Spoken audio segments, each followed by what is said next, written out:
राम, हनुमान आणि केळीच्या पानाची कथा। केळीच्या पानांची ही कथा हनुमानजींच्या भगवान श्रीरामावरील भक्तीचे एक अद्वितीय उदाहरण आहे। लंकेच्या विजयानंतर भगवान राम हे हनुमानजी आणि संपूर्ण वानर सेनेसह अयोध्येला पोहोचले होते। या आनंदात एक मोठी मेजवानी आयोजित करण्यात आली होती, ज्यामध्ये संपूर्ण माकड सैन्याला आमंत्रित करण्यात आले होते। सुग्रीवजींनी माकडांना समजावले, आपण येथे पाहुणे आहोत, माकडांना लोक असभ्य म्हणू नयेत म्हणून प्रत्येकाला इथे खूप सौजन्य दाखवावे लागेल।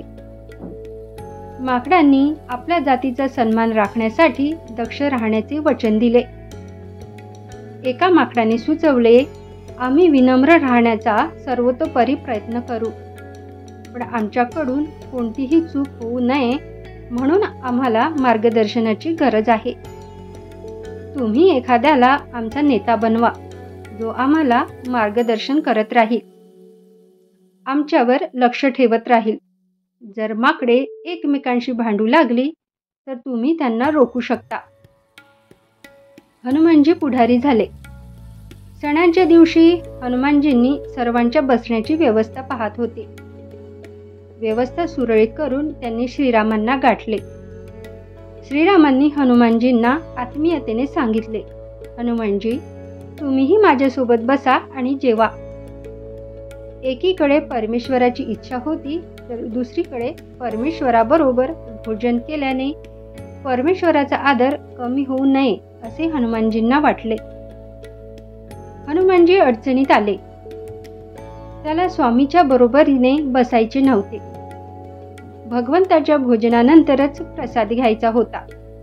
याशिवाय बसायला जागा सुद्धा उरली नव्हती आणि जेवणासाठी थाळी म्हणून वापरण्यात आलेले केळीचे पानही उरले नव्हते।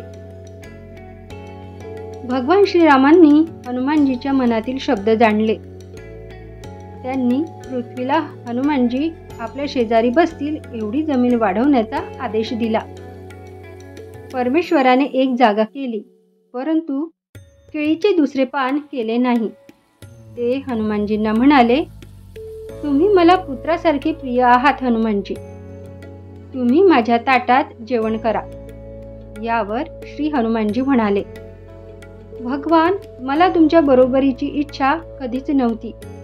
सेवक बनून जे सुख मिळतं त्यातच मी खुश आहे, त्यामुळे मी तुमच्या ताटात जेवू शकत नाही। श्रीराम अयोध्येतील सर्व लोकांसमोर वानर जातीचा आदर वाढवण्यासाठी म्हणाले, हनुमान माझ्या हृदयात वास करतो। हनुमानाची पूजा करणे म्हणजे माझीच पूजा करणे। हनुमानाची नाही तर कोणी माझी पूजा केली तर ती पूजा पूर्ण होणार नाही।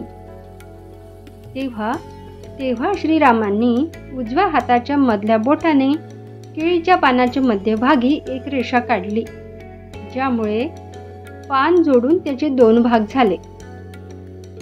अशा रीतीने भक्त आणि देव दोघांच्याही भावनांचा मान राखला गेला। श्रीरामांच्या कृपेने केळीच्या पानाचे दोन भाग झाले। केळीची पाने अन्न देण्यासाठी सर्वात शुद्ध मानली जातात। आजही केळीच्या पानाचा उपयोग शुभ कार्यात देवांना अन्न अर्पण करण्यासाठी केला जातो। व्हिडिओ पाहण्यासाठी धन्यवाद। आवडल्यास समोर शेअर नक्की करा। व्हिडिओला नवीन असल्यास चॅनलला सबस्क्राईब करा।